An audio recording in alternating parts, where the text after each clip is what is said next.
Bonjour à toutes et à tous et bienvenue dans cette analyse d'un amateur dans laquelle nous allons parler du quart de finale retour de la Copa del Rey opposant le FC Barcelone et le FC Séville.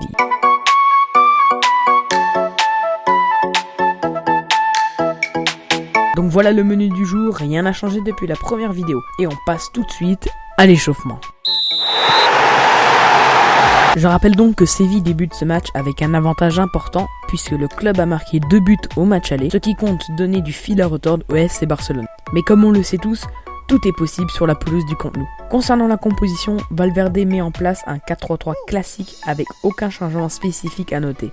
Mis à part peut-être le retour du trio Messi, Suarez, Coutinho, qui n'était pas présent lors du match aller. Du côté de Pablo Machin, un 3-5-2 qui va permettre au FC Séville de permuter entre l'attaque et la défense plus facilement. Néanmoins, attention aux contre-attaques rapides, ce que le Barça connaît bien.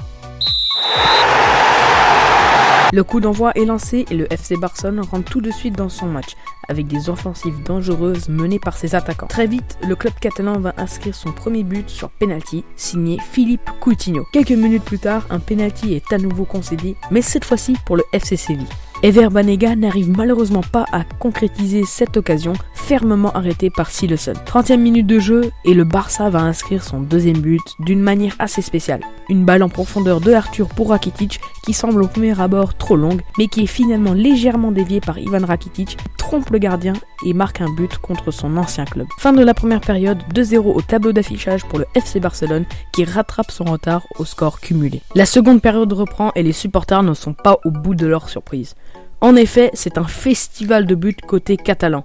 2 buts marqués en moins de 2 minutes. Une première fois Coutinho qui signe là probablement sa renaissance avec le club, lui qui était depuis quelques mois mis à l'écart pour manque de performance. Et une seconde fois Sergio Roberto qui marque sur une passe décisive de Léo Messi.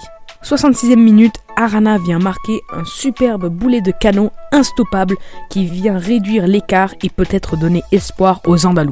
Malheureusement pour le FC Séville, le Barça ne s'arrête pas là et vient conclure ce match avec 2 nouveaux buts signés Suarez et Messi. Coup de sifflet final et le FC Barcelone remporte ce quart de finale de la Copa del Rey sur un score cumulé de 6-3. Nous voilà maintenant au top et au flop à noter de ce quart de finale de la Copa del Rey. Et on commence tout de suite par les tops de ce match. Donc les voilà, j'ai choisi Messi, Coutinho et Silesen. Tout d'abord Messi qui comme toujours a offert un grand spectacle à ses supporters grâce à notamment ses passes millimétrées et une vision de jeu incroyable. Il est également l'auteur d'une passe décisive et d'un but. Vient ensuite Coutinho qui a marqué son premier doublé de la saison et pas n'importe quel doublé, celui qui confirme la renaissance du Brésilien au sein du club. Et pour finir, Silesen qui a été lors de ce match exceptionnel. Je pense notamment à son penalty arrêté qui était décisif dans la victoire et la confiance des Catalans. J'aurais pu également mettre dans ce top Jordi Alba qui a été très bon sur les phases offensives et défensives, auteur également de 2 passes décisives. J'aurais pu aussi mettre Rakitic qui, lors de ce match, a un peu pris plus de responsabilités sur les phases offensives, comme il a souvent été lors de ses débuts avec le FC Barcelone.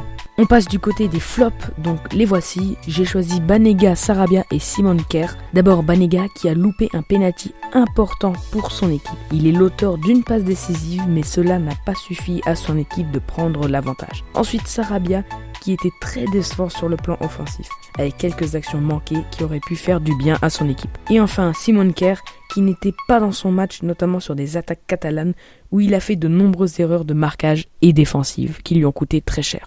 Merci d'avoir suivi cette analyse d'un amateur, j'espère qu'elle vous a plu et moi je dis à la prochaine, ciao.